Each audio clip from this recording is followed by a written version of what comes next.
Assalamualaikum warahmatullahi wabarakatuh. Semangat pagi semuanya, apa kabar? Hari ini kita akan masuk ke materi baru yang sangat menarik karena selalu kita jumpai dimanapun kita berada. Nah, materinya adalah iklan. Iklan sarana komunikasi.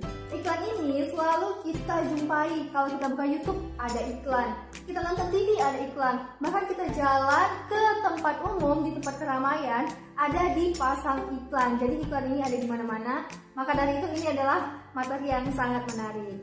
Nah, tujuan dari pembelajaran ini adalah kamu mampu untuk menjelaskan kembali pengertian, fungsi, dan mengidentifikasi unsur-unsur iklan, slogan, dan poster.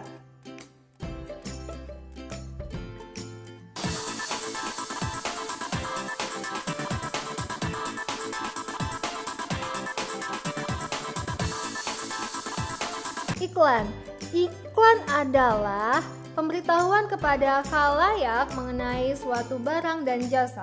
Pada umumnya disampaikan melalui media massa, televisi, radio, surat kabar, dan internet. Jadi yang harus digarisbawahi dari iklan ini adalah pemberitahuan kepada khalayak mengenai suatu barang dan jasa. Jadi inilah yang perlu digarisbawahi dari iklan. Tujuannya adalah untuk memberitahukan kepada masyarakat tentang adanya barang dan jasa. Oke, lalu apa ya fungsi iklan itu? Ternyata fungsi iklan itu banyak sekali loh. Bisa dilihat dari dunia perkantoran. Nah, kalau dilihat dari dunia perkantoran, fungsi iklan itu untuk mendapatkan karyawan. Jadi kantor mengiklankan bahwa perusahaannya sedang membutuhkan karyawan, itu contohnya. Dan ternyata bagi perorangan juga bermanfaat, berfungsi, yaitu apa? Untuk membeli dan menjual barang pribadi. Misalnya kita punya barang mau kita jual, ya udah kita bisa mengiklankan. Jadi itulah fungsinya. Dengan demikian orang bisa melihat dan ada yang tertarik untuk membeli. Begitu juga di pemerintah. Ternyata bagi pemerintah juga ada fungsi iklan, yaitu untuk menyebarkan informasi dan memberikan layanan kepada masyarakat. Misal untuk menyebarkan informasi ya, di berita, maksud saya di TV, diiklankan tentang jangan lupa memilih pada 9 April, jangan lupa mengikuti pemilu 9 April, tidak boleh golput. Nah, itu adalah iklan pemerintah. Atau juga memberikan layanan kepada masyarakat, misalnya ada iklan dari pemerintah yang memberitahukan kepada kita bahwa wajib belajar 9 tahun dan dibiayai oleh bos. Nah, itulah fungsi iklan.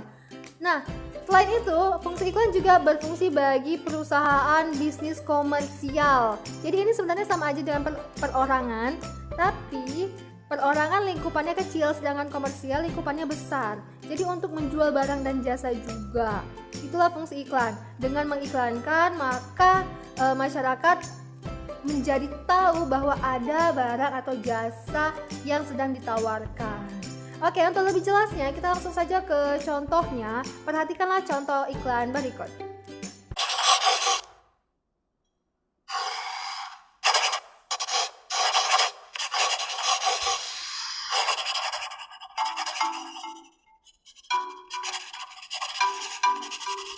Usus bekerja keras untuk tubuhmu. Jangan biarkan usus menderita karena banyak bakteri merugikan di dalamnya. Cintai ususmu dengan minum Yakult setiap hari. Bakteri baik L-Caseostrain membantu menekan bakteri merugikan di usus.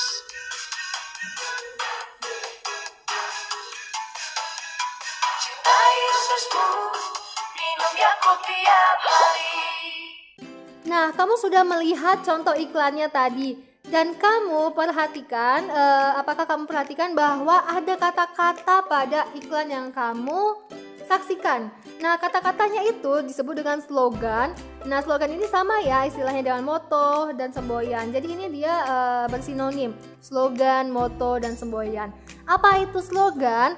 Slogan adalah perkataan atau kalimat pendek yang dipakai sebagai dasar tuntutan atau pegangan hidup, prinsip utama dari suatu usaha, organisasi, dan sebagainya. Jadi yang perlu digarisbawahi, perlu diingat, slogan itu adalah kalimat pendek yang menjadi prinsip utama dari suatu usaha, organisasi, dan sebagainya. Jadi slogan ini juga dapat menarik perhatian masyarakat gitu. Nah, apa contohnya? Untuk lebih jelasnya lihatlah contoh berikut. Nah, di sini kamu bisa lihat ada satu produk mie instan di Indonesia yang cukup terkenal. Jadi produk ini memiliki slogan yaitu berbeda-beda satu selera. Di sini tulisannya selera tapi terpotong. Oke, berbeda-beda satu selera. Ini adalah slogan dari Indomie. Nah, makna dari slogan ini jadi artinya meskipun kita berbeda-beda suku, kan Indonesia banyak sukunya, tapi tetap satu selera. Yaitu apa seleranya? Kalau makan mie instan, Indomie, itu maksudnya. Oke. Lalu pegadaian, kamu bisa lihat di sini ada pegadaian, mengatasi masalah tanpa masalah. Wah, jadi di sini pegadaian slogannya mengatasi masalah tanpa masalah. Dia menjelaskan di sini dia memberikan gambaran bahwa perusahaannya ini dapat menyelesaikan masalah Anda tanpa menimbulkan masalah baru. Nah, begitu juga dengan Yakult. Ini ada slogan yang tentu saja kamu sudah tahu sekali ini. Cintai ususmu. Ya, lanjutkan sendiri. Oke, jadi slogan dari Yakult adalah cintai ususmu. Jadi slogan ini berfungsi juga untuk menarik perhatian dari masyarakat. Jadi masyarakat bisa menilai bagaimana gambaran atau bagaimana prinsip dari produk itu. Jadi kalau masyarakat tertarik, itu memang yang diinginkan masyarakat, maka masyarakat akan menggunakan jasa atau membeli produk itu. Itu yang maksud dengan slogan. Kemudian yang terakhir adalah poster. Jadi poster ini fungsinya sebenarnya sama. Poster fungsinya sama dengan iklan, yaitu untuk memberitahukan kepada masyarakat tentang adanya suatu barang atau jasa atau sesuatu. Nah, namun bedanya poster berbentuk kata-kata dan gambar yang dipajang di tempat-tempat umum. Poster menggunakan kata-kata singkat, jelas, menarik, dan lengkap. Jadi poster ini perpaduan antara gambar dan kata-kata. Jadi yang perlu digarisbawahi dari poster adalah plakat. Plakat itu adalah kata-kata dan gambar. Itu saja yang perlu diingat dari poster.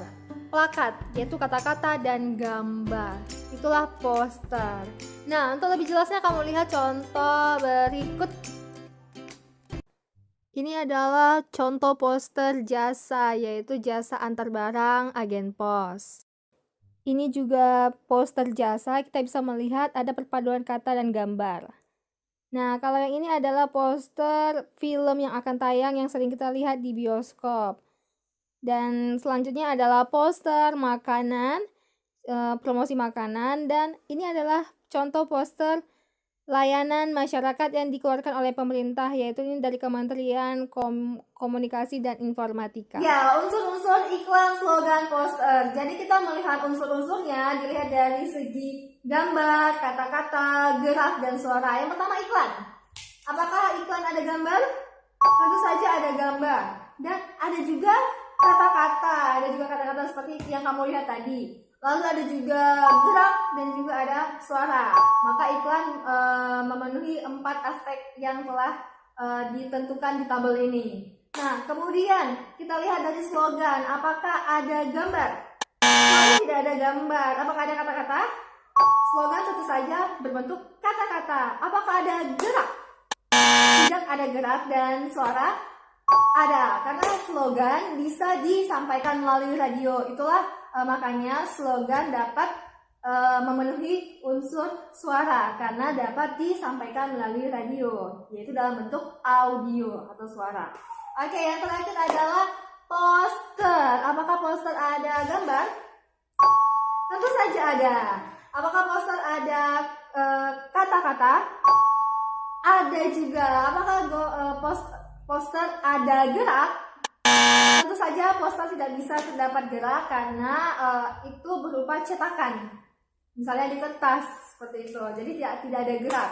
Jadi tidak ada video. Apakah poster bisa ada suara? Iya, poster tidak ada suara. Oke, jadi itulah unsur-unsur dari iklan, slogan, dan poster.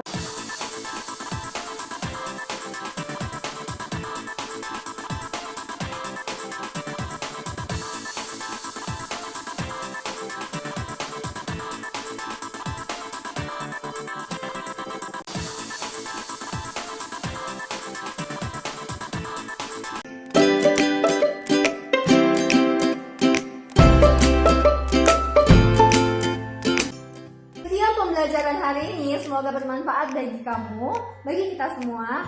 Materi berikutnya, pertemuan berikutnya kita akan belajar mengenai menyimpulkan iklan, slogan, poster. Jadi bacalah buku paket kamu halaman 33. Terima kasih.